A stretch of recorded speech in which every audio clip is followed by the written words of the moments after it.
విషయంలో పెందుర్తి శాసనసభ్యులు బండారు సత్యనారాయణమూర్తి గారు మహిళల గురించి చేసినటువంటి వ్యాఖ్యలు చాలా ఆయన స్థాయిని దిగజార్చే విధంగా ఉన్నాయి.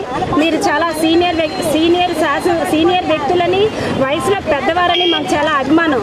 కానీ మీరు మహిళల గురించి మాట్లాడే విధానం, రాజకీయంలో వ్యాఖ్యలు, ప్రత్యర్థులు అనేది సర్వసాధారణం.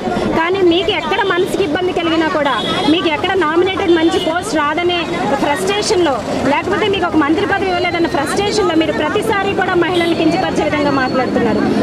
మొన్న సాయిరెడ్డి గారి గురించి మాట్లాడుతున్న సందర్భంలో ఢిల్లీకి మహిళలను తీసుకెళ్లి పనులు చేయించుకుంటారని మహిళల మనోభావాలు దిగజార్చే విధంగా మాట్లాడారు. ఈ రోజు రోజా గారి విషయంలో మీరు చేసిన కామెంట్స్ చెప్పడానికి కూడా యావత్ మహిళా లోకం జిగుప్సతో అసహించుకునేటటువంటి పరిస్థితి. మేము ఒకటే అంటున్నాం, మీరు వెంటనే సైకియాట్రిస్ట్ని సంప్రదించాలి. లేని పరిస్థితుల్లో మీకు పిచ్చి మతి భ్రమించే అవకాశాలు ఎక్కువ ఉన్నాయని, మీరేమో ఈరోజు కళ్ళు తాగిన కోతలాగా మీరు మాట్లాడే విధానం ఇవన్నీ చూసినట్లయితే రాష్ట్రాన్ని మీరు ఏ రకంగా ముందుకు తీసుకెళ్తున్నారో అర్థమవుతుంది.